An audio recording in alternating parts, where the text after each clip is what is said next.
ये मंज़र जो नज़र आ रहा है ये मस्जिद नबवी का बैक साइड का मंज़र है। तमाम नमाजी जो है वो इस वक्त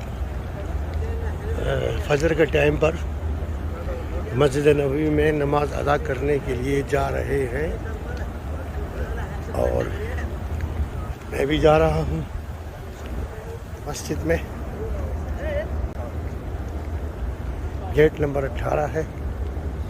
ये स्ट्रेट सीधा रसूलुल्लाह सल्लल्लाहु अलैहि वसल्लम के रोज़े मुबारक की तरफ ये गेट जाता है यहाँ से रियाजुल जन्नह के नज़दीक। लेकिन अभी तो यहाँ पर उसकी शायद जगह मिले ना मिले, नमाज़ पढ़ के रात को तो मैंने ज़ियारत कर ली है।